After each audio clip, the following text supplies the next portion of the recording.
Hello നമസ്കാരം കൂട്ടുകാരെ.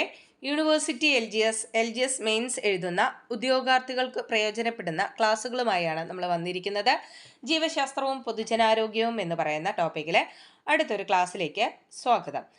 6ാം ക്ലാസ്സിലെ 6ാമത്തെ പാഠമാണ് അടുത്തതായി നോക്കുന്നത്. 6ാം ക്ലാസ്സിലെ 6ാമത്തെ പാഠം ഒന്നിച്ചു നിൽക്കാം.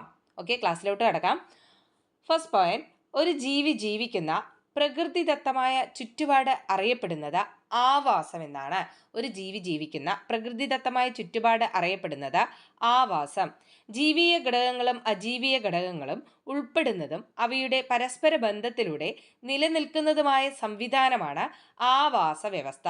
ജീവിയ ഘടകങ്ങളും അജീവീയ ഘടകങ്ങളും ഉൾപ്പെടുന്നതും അവയുടെ പരസ്പര ബന്ധത്തിലൂടെ നിലനിൽക്കുന്നതുമായ സംവിധാനമാണ് ആവാസ വ്യവസ്ഥ എന്ന് പറയുന്നത്.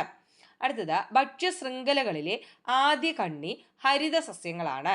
ഭക്ഷ്യശൃംഖലകളിലെ ആദ്യ കണ്ണി ഹരിത സസ്യങ്ങളാണ്. ഭക്ഷ്യശൃംഖലകളിലെ അവസാന കണ്ണി മാംസഭോജികൾ. ഭക്ഷ്യശൃംഖലകളിലെ അവസാന കണ്ണി മാംസഭോജികൾ. വിവിധ ഭക്ഷ്യശൃംഖലകൾ ഒന്നിച്ചു ചേർന്നുണ്ടാകുന്നതാണ് ഭക്ഷ്യശൃംഖലാജാലം. വിവിധ ഭക്ഷ്യശൃംഖലകൾ ഒന്നിച്ചു ചേർന്നുണ്ടാകുന്നതാണ് ഭക്ഷ്യശൃംഖലാജാലം. സ്വയം ആഹാരം നിർമ്മിക്കുന്ന ഹരിത സസ്യങ്ങൾ അറിയപ്പെടുന്നത് ഉൽപാദകർ എന്നാണ്. സ്വയം ആഹാരം നിർമ്മിക്കുന്ന ഹരിത സസ്യങ്ങൾ അറിയപ്പെടുന്നത് ഉൽപാദകർ എന്നാണ്. ആഹാരത്തിനായി മറ്റു ജീവികളെ ആശ്രയിക്കുന്ന ജീവികൾ അറിയപ്പെടുന്നത് ഉപഭോക്താക്കൾ. ആഹാരത്തിനായി മറ്റു ജീവികളെ ആശ്രയിക്കുന്ന ജീവികൾ അറിയപ്പെടുന്നത് ഉപഭോക്താക്കൾ. ജൈവ അവശിഷ്ടങ്ങളെ വിഘടിപ്പിച്ച് മണ്ണിനോട് ചേർക്കുന്ന സൂക്ഷ്മജീവികൾ അറിയപ്പെടുന്നത് വിഘാടകർ എന്നാണ്. ജൈവ അവശിഷ്ടങ്ങളെ വിഘടിപ്പിച്ച് മണ്ണിനോട് ചേർക്കുന്ന സൂക്ഷ്മജീവികളായ ബാക്ടീരിയ, ഫംഗസ് എന്നിവ അറിയപ്പെടുന്നത് വിഘാടകർ എന്നാണ്. ഉൽപാദകർ, ഉപഭോക്താക്കൾ, വിഘാടകർ, അജീവീയ ഘടകങ്ങൾ എന്നിവയെല്ലാം ആവാസ വ്യവസ്ഥയുടെ ഭാഗമാണ്. ഉൽപാദകർ, ഉപഭോക്താക്കൾ, വിഘാടകർ, അജീവീയ ഘടകങ്ങൾ എന്നിവയെല്ലാം ആവാസ വ്യവസ്ഥയുടെ ഭാഗമാണ്. ക്ലിയർ ആണല്ലോ? ഇതിനെ കൂടുതലായിട്ട് എക്സ്പ്ലെയിൻ ചെയ്യണം എന്നില്ല. കാര്യങ്ങൾ പറയുമ്പോൾ തന്നെ അത് മനസ്സിലാവുന്നുണ്ടെന്നാണ് ധരിക്കുന്നത്. ഓക്കെ, ഒന്നുകൂടെ റിവൈസ് ചെയ്യാം. ഒരു ജീവി ജീവിക്കുന്ന പ്രകൃതിദത്തമായ ചുറ്റുപാട് അറിയപ്പെടുന്നത് ആവാസം എന്നാണ്. ജീവിയ ഘടകങ്ങളും അജീവീയ ഘടകങ്ങളും ഉൾപ്പെടുന്നതും അവയുടെ പരസ്പര ബന്ധത്തിലൂടെ നിലനിൽക്കുന്നതുമായ സംവിധാനമാണ് ആവാസ വ്യവസ്ഥ. ഭക്ഷ്യശൃംഖലകളിലെ ആദ്യ കണ്ണി ഹരിത സസ്യങ്ങളാണ്. ഭക്ഷ്യശൃംഖലകളിലെ അവസാന കണ്ണി മാംസഭോജികളാണ്. ഇതുപോലെ തന്നെ പല പ്രീവിയസ് ക്വസ്റ്റ്യൻ പേപ്പേഴ്സിലും ഈ ഒരു പോയിന്റ് നിങ്ങൾക്ക് ക്വസ്റ്റ്യൻ ആയിട്ട് കാണാനായിട്ട് സാധിച്ചിട്ടുണ്ടാവും. ഓക്കെ, അപ്പം ഈ തന്നിരിക്കുന്ന എല്ലാ പോയിന്റ്സും പഠിക്കുക എന്നുള്ളതാണ് നമ്മൾ ചെയ്യാനുള്ള ഒരു ഡ്യൂട്ടി. ഓക്കെ, അടുത്ത പോയിന്റ് നോക്കാം. വിവിധ ഭക്ഷ്യശൃംഖലകൾ ഒന്നിച്ചു ചേർന്നുണ്ടാകുന്നത് ഭക്ഷ്യശൃംഖലാജാലം. സ്വയം ആഹാരം നിർമ്മിക്കുന്ന ഹരിത സസ്യങ്ങൾ അറിയപ്പെടുന്നത് ഉൽപാദകർ എന്നാണ്. അപ്പോൾ സ്വയം ആഹാരം നിർമ്മിക്കുന്നവർ ഉൽപാദകർ എന്നറിയപ്പെടുന്നു. അവരാരാണ്? ഹരിത സസ്യങ്ങൾ. ആഹാരത്തിന് മറ്റ് ജീവികളെ ആശ്രയിക്കുന്ന ജീവികൾ അറിയപ്പെടുന്നത് ഉപഭോക്താക്കൾ. ആഹാരത്തിനായി മറ്റു ജീവികളെ ആശ്രയിക്കുന്ന ജീവികൾ അറിയപ്പെടുന്നത് ഉപഭോക്താക്കൾ. ശരിയല്ലേ? നമ്മൾ സസ്യഭോജികൾ എന്ത് ചെയ്യുന്നു? സസ്യങ്ങൾ ആഹാരമാക്കുന്നു. അപ്പോൾ ഈ സസ്യങ്ങൾ ആഹാരം കഴിക്കുന്ന ആളുകൾ ഉപഭോക്താക്കളാണ്. അതുപോലെ സസ്യഭോജികളെ അല്ലെങ്കിൽ ഒരു മാംസബുക്ക് ആണെങ്കിൽ മാംസം കഴിക്കുന്ന ആള് എന്താണ്? ആളും ഒരു ഉപഭോക്താവാണ്. ഓക്കെ, അപ്പോൾ മറ്റു ജീവികളെ ആശ്രയിക്കുന്ന ജീവികൾ അറിയപ്പെടുന്നത് എന്താണ്? ഉപഭോക്താക്കൾ എന്നാണ്. ക്ലിയർ അല്ലേ? ഓക്കെ, ജൈവ അവശിഷ്ടങ്ങളെ വിഘടിപ്പിച്ച് മണ്ണിനോട് ചേർക്കുന്ന സൂക്ഷ്മജീവികളാണ് ആരൊക്കെ? ബാക്ടീരിയ, ഫംഗസ് മുതലായവ. ഇവർ അറിയപ്പെടുന്നത് വിഘാടകർ. വിഘടിപ്പിക്കുന്നവർ വിഘാടകർ എന്നറിയപ്പെടുന്നു. അടുത്തത്, ഉൽപാദകർ. ഉൽപ്പാദിപ്പിക്കുന്നവർ ഉൽപാദകർ. ഉപഭോക്താക്കൾ യൂസ് ചെയ്യുന്ന ആൾക്കാർ അല്ലെ? ഉണ്ടാക്കിയ ആ ഉൽപ്പാദിപ്പിച്ച ആ സംഭവം എന്ത് ചെയ്യണം? അത് കഴിക്കുന്ന ആളുകൾ, അത് യൂസ് ചെയ്യുന്ന ആളുകളാണ് ഉപഭോക്താക്കൾ. അടുത്ത വിഘാടകർ. വിഘടിപ്പിക്കുന്നവർ വിഘാടകർ. അജീവീയ ഘടകങ്ങൾ, ജീവനില്ലാത്ത ഘടകങ്ങളും ഇതിൽ ഉൾപ്പെടുന്നുണ്ട് അല്ലേ? ഓക്കെ, ഇവയെല്ലാം ചേർന്നതാണ് എന്ത്?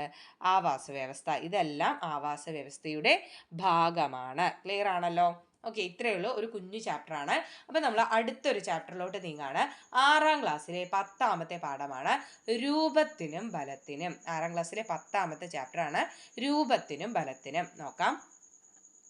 ഒച്ച്, വണ്ട്, ചിപ്പികൾ തുടങ്ങിയ ജീവികളിൽ കാണപ്പെടുന്ന പുറന്തോടാണ് ബാഹ്യാസ്ഥികൂടം. ഒച്ച്, വണ്ട്, ഞണ്ട്, ചിപ്പികൾ തുടങ്ങിയ ജീവികളിൽ കാണപ്പെടുന്ന പുറന്തോട് അറിയപ്പെടുന്നത് ബാഹ്യ അസ്ഥികൂടമാണ്. അല്ലേ? അവരുടെ പുറത്ത് കാണുന്ന ആ പുറന്തോടില്ലേ, അത് ബാഹ്യ അസ്ഥികൂടമാണ്. ശരീരത്തിനുള്ളിൽ കാണപ്പെടുന്ന അസ്ഥികൂടങ്ങൾ അറിയപ്പെടുന്നത് ആന്തരാസ്ഥികൂടം. ശരീരത്തിനുള്ളിലാണ് സാധാരണ അസ്ഥികൾ കാണപ്പെടുന്നത് അല്ലേ. ഇത്തരം അസ്ഥികൾ അറിയപ്പെടുന്നത് ആന്തരാസ്ഥികൂടം.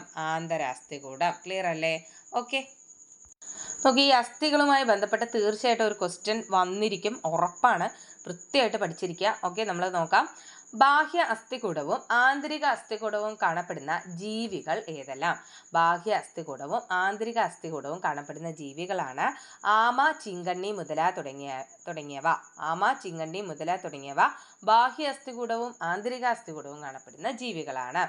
ശരീരത്തിന് ആകൃതിയും ഉറപ്പും നൽകുന്നത് അസ്ഥികളാണ്. ശരീരത്തിന് ആകൃതിയും ഉറപ്പും നൽകുന്നത് അസ്ഥികളാണ്.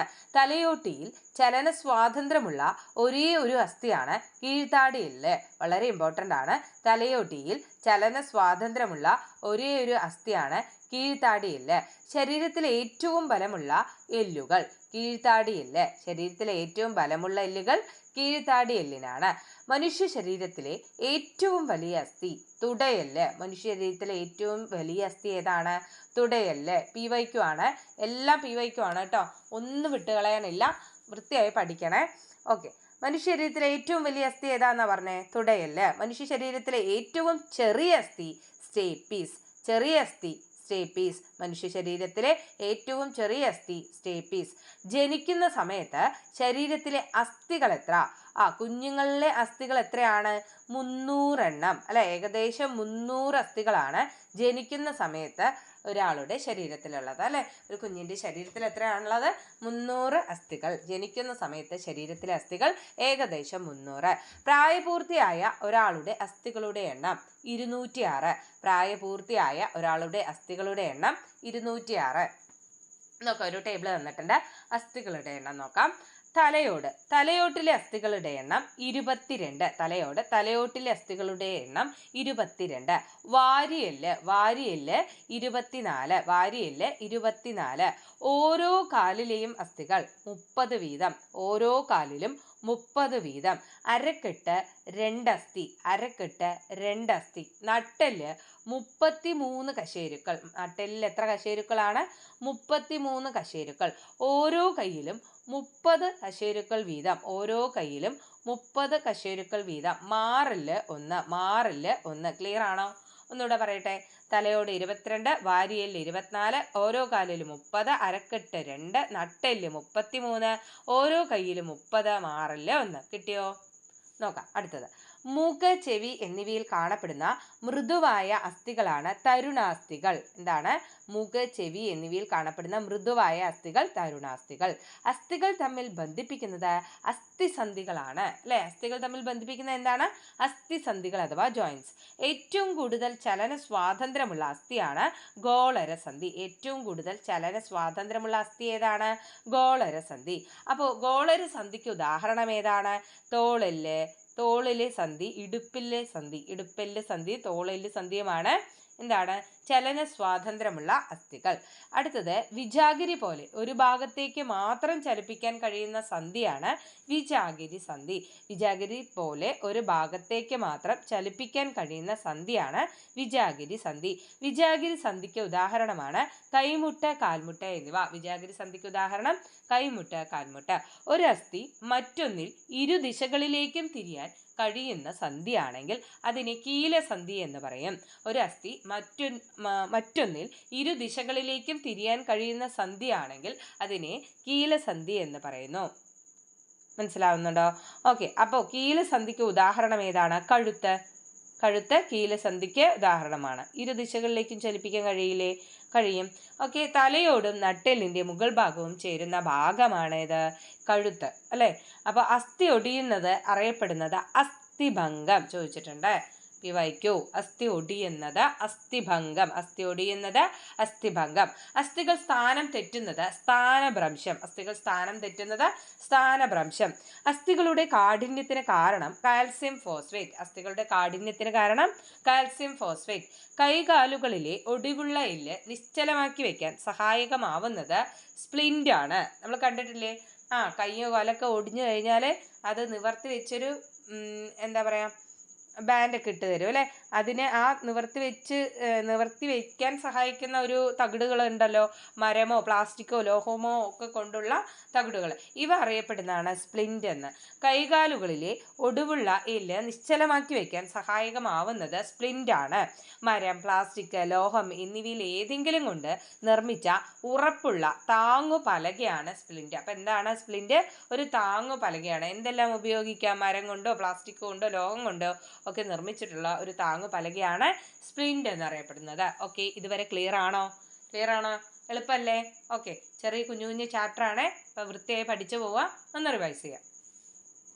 ബാഹ്യ അസ്ഥികൂടവും ആന്തരിക അസ്ഥികൂടവും കാണപ്പെടുന്ന ജീവികൾ ആമ, ചിങ്കണ്ണി മുതലായവ. ശരീരത്തിന് ആകൃതിയും ഉറപ്പും നൽകുന്നത് അസ്ഥികളാണ്. തലയോട്ടിയിൽ ചലന സ്വാതന്ത്ര്യമുള്ള ഒരേ ഒരു അസ്ഥിയാണ് കീഴ്ത്താടിയെല്ല്. ശരീരത്തിലെ ഏറ്റവും ബലമുള്ള എല്ലുകളാണ് കീഴ്ത്താടിയെല്ല്. മനുഷ്യ ശരീരത്തിലെ ഏറ്റവും വലിയ അസ്ഥിയാണ് തുടയെല്ല്. മനുഷ്യ ശരീരത്തിലെ ഏറ്റവും ചെറിയ അസ്ഥി സ്റ്റേപ്പീസ്. ജനിക്കുന്ന സമയത്ത് ശരീരത്തിലെ അസ്ഥികൾ 300. പ്രായപൂർത്തിയായ ഒരാളുടെ അസ്ഥികളുടെ എണ്ണം 206. തലയോട്ടിയിലെ അസ്ഥികൾ 22, വാരിയെല്ല് 24, ഓരോ കാലിലും 30 അസ്ഥി വീതം, അരക്കെട്ടിന് 2, നട്ടെല്ലിന് 33, ഓരോ കൈയിലും 30 വീതം, മാറെല്ല് 1. അടുത്തത് മൂക്ക്, ചെവി എന്നിവയിൽ കാണപ്പെടുന്ന മൃദുവായ അസ്ഥികൾ അറിയപ്പെടുന്നത് തരുണാസ്ഥികൾ അഥവാ കാർട്ടിലേജ് എന്നാണ്. അസ്ഥികൾ തമ്മിൽ ബന്ധിപ്പിക്കുന്നത് അസ്ഥിസന്ധികളാണ്, അതായത് ജോയിൻസ്. ഏറ്റവും കൂടുതൽ ചലന സ്വാതന്ത്ര്യമുള്ള സന്ധിയാണ് ഗോളരസന്ധി. ഗോളരസന്ധിക്ക് ഉദാഹരണം തോളെല്ല്, ഇടുപ്പെല്ല് സന്ധി എന്നിവ. വിജാഗിരി പോലെ ഒരു ഭാഗത്തേക്ക് മാത്രം ചലിപ്പിക്കാൻ കഴിയുന്ന സന്ധിയാണ് വിജാഗിരി സന്ധി. വിജാഗിരി സന്ധിക്ക് ഉദാഹരണമാണ് കൈമുട്ട്, കാൽമുട്ട്. ഒരു അസ്ഥി മറ്റൊന്നിൽ ഇരുദിശകളിലേക്കും തിരിയാൻ കഴിയുന്ന സന്ധിയാണ് കീലസന്ധി. കീലസന്ധിക്ക് ഉദാഹരണം കഴുത്ത്. തലയോടും നട്ടെല്ലിന്റെ മുകൾ ഭാഗവും ചേരുന്ന ഭാഗമാണ് കഴുത്ത്. അസ്ഥി ഒടിയുന്നത് അസ്ഥിഭംഗമാണ്. അസ്ഥികൾ സ്ഥാനം തെറ്റുന്നത് സ്ഥാനഭ്രംശം. അസ്ഥികളുടെ കാഠിന്യത്തിന് കാരണം കാൽസ്യം ഫോസ്ഫേറ്റ്. കൈകാലുകളിലെ ഒടിവുള്ള എല്ല് നിശ്ചലമാക്കി വയ്ക്കാൻ സഹായിക്കുന്നത് സ്പ്ലിന്റ് ആണ്. മരം, പ്ലാസ്റ്റിക്, ലോഹം എന്നിവയിൽ ഏതെങ്കിലും കൊണ്ട് നിർമ്മിച്ച ഉറപ്പുള്ള താങ്ങു പലകയാണ് സ്പ്ലിന്റ്. ഓക്കെ, ക്ലിയർ അല്ലേ? അപ്പോൾ ഈ ചാപ്റ്റർ കഴിഞ്ഞ് നമ്മൾ അടുത്തൊരു ചാപ്റ്ററിലോട്ട് കിടക്കുകയാണ്. 7ാം ക്ലാസ്സിലെ ഒന്നാമത്തെ പാഠം മണ്ണിൽ പൊന്ന് വിളയിക്കാം. മണ്ണിൽ പൊന്ന് വിളയിക്കാം. നോക്കിയാലോ? ഓക്കെ, വിത്തിൽ നിന്ന് പുതിയ തൈച്ചെടികൾ ഉണ്ടാകുന്നത് അറിയപ്പെടുന്നത് ലൈംഗിക പ്രത്യുൽപാദനം. വിത്തിൽ നിന്ന് പുതിയ തൈച്ചെടികൾ ഉണ്ടാകുന്നത് ലൈംഗിക പ്രത്യുൽപാദനം. സസ്യങ്ങളുടെ വേര്, തണ്ട്, ഇല തുടങ്ങിയ ഭാഗങ്ങളിൽ നിന്ന് പുതിയ തൈച്ചെടികൾ ഉണ്ടാവുന്നത് കായിക പ്രജനനം. 2 BYQ. വിത്തിൽ നിന്ന് പുതിയ തൈച്ചെടികൾ ഉണ്ടാകുന്ന ലൈംഗിക പ്രത്യുൽപാദനം. സസ്യങ്ങളുടെ വേര്, തണ്ട്, ഇല തുടങ്ങിയ ഭാഗങ്ങളിൽ നിന്ന് പുതിയ തൈച്ചെടികൾ ഉണ്ടാവുന്നത് അറിയപ്പെടുന്നത് എന്താണ്? കായിക പ്രജനനം. എന്താണ് കായിക പ്രജനനം? അടുത്ത് നോക്കാം, പതിവെക്കൽ അഥവാ ലെയറിംഗ്. പതിവെക്കൽ അഥവാ ലെയറിംഗ് ഫലപ്രദമായ ചെടികളാണ് പിച്ചി, മുല്ല, റോസ്, ചെമ്പരത്തി, കശുമാവ്, സപ്പോട്ട എന്നിവ. പതിവെക്കൽ അഥവാ ലെയറിംഗ് ഫലപ്രദമായ ചെടികളാണ് പിച്ചി, മുല്ല, റോസ്, ചെമ്പരത്തി, കശുമാവ്, സപ്പോട്ട എന്നിവ. ഒരു വർഗത്തിൽപ്പെട്ട സസ്യങ്ങളുടെ തണ്ടുകൾ പരസ്പരം ഒട്ടിച്ചു ചേർത്ത് ഗുണമേന്മയുള്ള സസ്യം ഉണ്ടാക്കുന്ന പ്രക്രിയയാണ് കമ്പൊട്ടിക്കൽ അഥവാ ഗ്രാഫ്റ്റിംഗ്. ഒരു വർഗത്തിൽപ്പെട്ട സസ്യങ്ങളുടെ തണ്ടുകൾ പരസ്പരം ഒട്ടിച്ചു ചേർത്ത് ഗുണമേന്മയുള്ള സസ്യം ഉണ്ടാക്കുന്ന പ്രക്രിയയാണ് കമ്പൊട്ടിക്കൽ അഥവാ ഗ്രാഫ്റ്റിംഗ്. ഒട്ടിക്കലിനു വേണ്ടി തിരഞ്ഞെടുക്കുന്ന വേരോട് കൂടിയ ചെടി അറിയപ്പെടുന്നത് സ്റ്റോക്ക് അഥവാ മൂലകാണ്ഡമാണ്. ഒട്ടിക്കലിനു വേണ്ടി തിരഞ്ഞെടുക്കുന്ന വേരോട് കൂടിയ ചെടി അറിയപ്പെടുന്നത് സ്റ്റോക്ക് അഥവാ മൂലകാണ്ഡം. PYQs ആണ് ഇതെല്ലാം. ഒട്ടിക്കുന്ന കമ്പ് അറിയപ്പെടുന്നത് സയൺ അഥവാ ഒട്ടുകമ്പ്. ഒട്ടിക്കുന്ന കമ്പ് ഏതായിരിക്കും? സയൺ അഥവാ ഒട്ടുകമ്പ്. ഒരേ വർഗത്തിൽപ്പെട്ട സസ്യങ്ങളുടെ തണ്ടുകൾ പരസ്പരം ഒട്ടിച്ചു ചേർത്ത് ഗുണമേന്മയുള്ള സസ്യം ഉണ്ടാക്കുന്ന പ്രക്രിയയാണ് എന്തെന്നറിയപ്പെടുന്നത്? കമ്പൊട്ടിക്കൽ അഥവാ ഗ്രാഫ്റ്റിംഗ് എന്നറിയപ്പെടുന്നത്. ഈ കമ്പൊട്ടിക്കൽ ഫലപ്രദമായ ചെടി ഏതാണ്? മാവ്. കമ്പൊട്ടിക്കൽ ഫലപ്രദമായ ചെടി ഏതാണ്? മാവാണ്. ഒരു ചെടിയിൽ മറ്റൊരു ചെടിയുടെ കമ്പ് ഒട്ടിക്കുന്നതിനു പകരം മുകുളം ഒട്ടിക്കുന്ന പ്രവർത്തനം അറിയപ്പെടുന്നത് മുകുളം ഒട്ടിക്കൽ അഥവാ ബഡ്ഡിംഗ്. എന്താണ്? കമ്പ് തന്നെ ഒട്ടിക്കണം എന്നില്ല, മുകുളം മുളച്ചു വരുന്ന അതുണ്ടല്ലോ, അത് ഒട്ടിക്കുന്നതിനെ പറയുന്ന പേരാണെന്ത്? മുകുളം ഒട്ടിക്കൽ അഥവാ ബഡ്ഡിംഗ് എന്ന്. ഒരു ചെടിയിൽ മറ്റൊരു ചെടിയുടെ കമ്പ് ഒട്ടിക്കുന്നതിന് പകരം മുകുളം ഒട്ടിക്കുന്ന പ്രവർത്തനമാണ് മുകുളം ഒട്ടിക്കൽ അഥവാ ബഡ്ഡിംഗ്.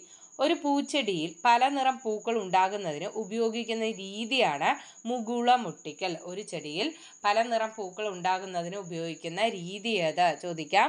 ഏതാണ്? മുകുളം ഒട്ടിക്കൽ അഥവാ ബഡ്ഡിംഗ്. മുകുളം ഒട്ടിക്കുന്ന ചെടിയിൽ ഏത് ആകൃതിയിലാണ് മുറിക്കേണ്ടത്? ടി ആകൃതിയിൽ. മുകുളം ഒട്ടിക്കുമ്പോൾ ആ ചെടി എങ്ങനെയാണ് മുറിക്കേണ്ടത്? ടി ആകൃതിയിൽ മുറിക്കണം. ഓക്കെ. ഒരേ വർഗത്തിൽപ്പെട്ടതും വ്യത്യസ്ത സ്വഭാവ സവിശേഷതകൾ ഉള്ളതുമായ ചെടികൾ തമ്മിൽ കൃത്രിമ പരാഗണം നടത്തി പുതിയ വിത്തുകൾ ഉൽപ്പാദിപ്പിക്കുന്ന രീതിയാണ് വർഗസങ്കരണം എന്ന് പറയുന്നത്. അപ്പോൾ എന്താണ് വർഗസങ്കരണം? ഒരേ വർഗത്തിൽപ്പെട്ടതും വ്യത്യസ്ത സ്വഭാവ സവിശേഷതകൾ ഉള്ളതുമായ ചെടികൾ തമ്മിൽ എന്താണ്? കൃത്രിമ പരാഗണം നടത്തി പുതിയ വിത്തുകൾ ഉൽപ്പാദിപ്പിക്കുന്ന രീതി അറിയപ്പെടുന്നതാണ് വർഗസങ്കരണം. നീളം കൂടിയ തെങ്ങിനങ്ങൾ ഏതെല്ലാമാണ്? West coast tall, east coast tall, Lakshadweep ordinary എന്നിവ നീളം കൂടിയ തെങ്ങിനങ്ങളാണ്. നീളം കുറഞ്ഞ തെങ്ങിനങ്ങളോ? Chavakkad orange, Chavakkad green, Gangabodham. ഏതൊക്കെയാണ് നീളം കുറഞ്ഞ തെങ്ങുകൾ? Chavakkad orange, Chavakkad green, Gangabodham. Okay, clear അല്ലേ? വർഗസങ്കരണം നടത്തി നമുക്ക് ലഭിച്ച തെങ്ങുകളുടെ സങ്കര ഇനം തെങ്ങുകളുടെ ഒരു ടേബിൾ തന്നിട്ടുണ്ട്, നോക്കാം. അപ്പോൾ സങ്കര ഇനം തെങ്ങുകൾ ഏതെല്ലാമാണ്? ചന്ദ്രലക്ഷ, ചന്ദ്രശങ്കര, ലക്ഷഗംഗ എന്നിവ സങ്കര ഇനം തെങ്ങുകളാണ്. അപ്പോൾ ഈ സങ്കര ഇനം തെങ്ങുകൾ ഉണ്ടാക്കിയെടുക്കാൻ ഉപയോഗിച്ച തെങ്ങിനങ്ങൾ ഏതെല്ലാമാണ്? നോക്കാം. ചന്ദ്രലക്ഷ ഉണ്ടാക്കിയത് ലക്ഷദ്വീപ് ഓർഡിനറിയും ചാവക്കാട് ഓറഞ്ചും ചേർന്ന് ഒരു വർഗസങ്കരണത്തിലൂടെയാണ്. അതുപോലെ ചന്ദ്രശങ്കര രൂപപ്പെടുത്തിയത് ചാവക്കാട് ഓറഞ്ച് വെസ്റ്റ് കോസ്റ്റ് ടാളും ചേർത്തി വർഗസങ്കരണം നടത്തിയാണ്. ലക്ഷഗംഗ, ലക്ഷദ്വീപ് ഓർഡിനറി, ഗംഗാബോധം തുടങ്ങിയ തെങ്ങുകൾ വർഗസങ്കരണം നടത്തി ലഭിച്ച സങ്കര ഇനം തെങ്ങാണ് ലക്ഷഗംഗ. ഓക്കെ, അപ്പോൾ നമുക്ക് ഒരു ജസ്റ്റ് കോഡ് കണക്ട് ചെയ്ത് പിടിക്കാം. ചന്ദ്രലക്ഷ LC, L എന്താണ്? Lakshadweep ordinary, C Chavakkad orange. Chandrasankara CW, Chandrasankara CW, Chavakkad orange west coast tall, Chavakkad orange west coast tall. Lakshaganga എന്താണ്? LG, Lakshaganga LG, Lakshadweep ordinary, Gangabodham. Just code just ഒന്ന് കണക്ട് ചെയ്യുക, അല്ലാതെ വേറെ ആർക്കെങ്കിലും കോഡ് ഉണ്ടെങ്കിൽ അത് വെച്ച് പഠിച്ചോളൂ. ഓക്കെ, തിരിഞ്ഞു പോകണ്ട. ഓക്കെ, അടുത്തത് നോക്കൂ. മികച്ച വിത്തിനങ്ങൾ ഏതെല്ലാമാണ്? നോക്കാം. നെല്ലിൻ്റെ സങ്കര ഇനമാണ് ഏതാ? പവിത്ര, ഹ്രസ്വ, അന്നപൂർണ എന്നിവ നെല്ലിൻ്റെ സങ്കര ഇനങ്ങളാണ്. പവിത്ര, ഹ്രസ്വ, അന്നപൂർണ എന്നിവ നെല്ലിൻ്റെ സങ്കര ഇനങ്ങളാണ്. പയറിൻ്റെ സങ്കര ഇനങ്ങളാണ് ലോലമാലിക, ഭാഗ്യലക്ഷ്മി, ജ്യോതിക. ലോലമാലിക, ഭാഗ്യലക്ഷ്മി, ജ്യോതിക. പയർ, ലോലമാലിക, ഭാഗ്യലക്ഷ്മി, ജ്യോതിക. ഓക്കെ, കുറേ തവണ പാടി നോക്കൂ. ഓക്കെ, പറഞ്ഞു നോക്കുമ്പോഴത്തേക്ക് എന്തായി? നമുക്കങ്ങ് വന്നോളൂ അല്ലേ. നോക്കാം. അടുത്തത് പച്ചമുളക് ഉജ്ജ്വല ജ്വാലാമുഖി അനുഗ്രഹ. പച്ചമുളക് ഉജ്ജ്വല ജ്വാലാമുഖി അനുഗ്രഹ അല്ലേ. പച്ചമുളകൊക്കെ കടിച്ചു കഴിഞ്ഞാൽ എന്തായിരിക്കും? വളരെ ഉജ്ജ്വല ആയിരിക്കും അല്ലേ. അപ്പോൾ പച്ചമുളക് ഉജ്ജ്വല ജ്വാലാമുഖി അനുഗ്രഹ. പച്ചമുളക്. വെണ്ട കിരൺ അർക്ക അനാമിക സൽകീർത്തി. വെണ്ട കിരൺ അർക്ക അനാമിക സൽകീർത്തി. അടുത്തത് വഴുതിന സൂര്യശ്വേത ഹരിത നീലിമ. വഴുതന സൂര്യ ശ്വേത ഹരിത നീലിമ. വഴുതന സൂര്യ ശ്വേത ഹരിത നീലിമ. അടുത്തത് തക്കാളി മുക്തി അനഘ അക്ഷയ. തക്കാളി മുക്തി അനഘ അക്ഷയ. പാവൽ പ്രിയങ്ക. തീർച്ചയായിട്ടും ഈ ടേബിൾ പഠിച്ചോളൂ, നിങ്ങൾക്ക് 1 മാർക്ക് ഉറപ്പിക്കാം. ഓക്കെ, അടുത്തത് കാർഷിക ഗവേഷണ സ്ഥാപനങ്ങളാണ്. നോക്കാം. കേരള കാർഷിക സർവകലാശാല മണ്ണുത്തി, തൃശ്ശൂർ. കേരള കാർഷിക സർവകലാശാല മണ്ണുത്തി, തൃശ്ശൂർ. കേന്ദ്ര കേന്ദ്ര കിഴങ്ങുവിള ഗവേഷണ കേന്ദ്രം ശ്രീകാര്യം തിരുവനന്തപുരം. കേന്ദ്ര കിഴങ്ങുവിള ഗവേഷണ കേന്ദ്രം Sreekaryam Thiruvananthapuram. Indian institute of spices research Kozhikode. Indian institute of spices research Kozhikode. Rubber research institute of India Kottayam. Rubber research institute of India Kottayam. കേന്ദ്ര തോട്ടവിള ഗവേഷണ കേന്ദ്രം കാസർഗോഡ്. കേന്ദ്ര തോട്ടവിള ഗവേഷണ കേന്ദ്രം എവിടെയാണ്? കാസർഗോഡ്. ഓക്കെ, ഒന്ന് റിവൈസ് ചെയ്താലോ? പോവാം. പതിവയ്ക്കൽ. എന്താണ് പതിവയ്ക്കൽ? പതിവയ്ക്കൽ അഥവാ ലെയറിംഗ് ഫലപ്രദമായ ചെടികളാണ് പിച്ചി, മുല്ല, റോസ്, ചെമ്പരത്തി, കശുമാവ് എന്നിവ. ഒരു വർഗത്തിൽപ്പെട്ട സസ്യങ്ങളുടെ തണ്ടുകൾ പരസ്പരം ഒട്ടിച്ചു ചേർത്ത് ഗുണമേന്മയുള്ള സസ്യം ഉണ്ടാക്കുന്ന പ്രക്രിയയാണ് കമ്പൊട്ടിക്കൽ അഥവാ ഗ്രാഫ്റ്റിംഗ്. ഒട്ടിക്കലിന് വേണ്ടി തിരഞ്ഞെടുക്കുന്ന വേരോട് കൂടിയ ചെടി അറിയപ്പെടുന്നത് സ്റ്റോക്ക് അഥവാ മൂലകാണ്ഡം എന്നാണ്. ഒട്ടിക്കുന്ന കമ്പ് അറിയപ്പെടുന്നത് സയൺ അഥവാ ഒട്ടുകമ്പ് എന്നാണ്. കമ്പൊട്ടിക്കൽ ഫലപ്രദമായ ചെടിയാണ് മാവ്. ഒരു ചെടിയിൽ മറ്റൊരു ചെടിയുടെ കമ്പൊട്ടിക്കുന്നതിന് പകരം മുകുളം ഒട്ടിക്കുന്ന പ്രവർത്തനം അറിയപ്പെടുന്നത് മുകുളമൊട്ടിക്കൽ അഥവാ ബഡ്ഡിംഗ്. ഒരു പൂച്ചെടിയിൽ പല നിറം പൂക്കൾ ഉണ്ടാകുന്നതിന് ഉപയോഗിക്കുന്ന രീതിയാണ് മുകുളമൊട്ടിക്കൽ. മുകുളമൊട്ടിക്കുന്ന ചെടിയിൽ ഏത് ആകൃതിയിലാണ് മുറിക്കേണ്ടത്? ടി ആകൃതിയിൽ. ഒരേ വർഗത്തിൽപ്പെട്ടതും വ്യത്യസ്ത സ്വഭാവ സവിശേഷതകൾ ഉള്ളതുമായ ചെടികൾ തമ്മിൽ കൃത്രിമ പരാഗണം നടത്തി പുതിയ വിത്തുകൾ ഉൽപ്പാദിപ്പിക്കുന്ന രീതിയാണ് വർഗസങ്കരണം. നീളം കൂടിയ തെങ്ങിനങ്ങളാണ് west coast tall, east coast tall, Lakshadweep ordinary. അടുത്ത നീളം കുറഞ്ഞ തെങ്ങുകളാണ് ചാവക്കാട് ഓറഞ്ച്, ചാവക്കാട് ഗ്രീന്, ഗംഗാബോധം. സങ്കരയിനം തെങ്ങുകൾ തന്നിട്ടുണ്ട്. ഏതൊക്കെയാണ് സങ്കരയിനം തെങ്ങുകൾ? Chandralaksha, Chandrasankara, Lakshaganga, Chandralaksha LC, Lakshadweep ordinary, Chavakkad orange, Chandrasankara CW, Chavakkad orange, west coast tall, Lakshaganga, Lakshadweep ordinary, Gangabodham LG. അടുത്തത് മികച്ച വിത്തിനങ്ങൾ. നെല്ല് പവിത്ര, ഹ്രസ്വ അന്നപൂർണ, നെല്ല് പവിത്ര, ഹ്രസ്വ അന്നപൂർണ.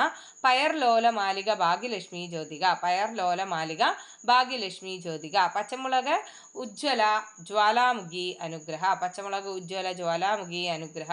വെണ്ട വെണ്ടകിരൺ, അർക്ക അനാമിക, സൽകീർത്തി, വെണ്ടകിരൺ, അർക്ക അനാമിക, സൽകീർത്തി.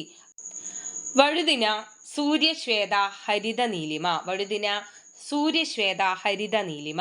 തക്കാളി മുക്തി അനക അക്ഷയ, തക്കാളി മുക്തി അനക അക്ഷയ.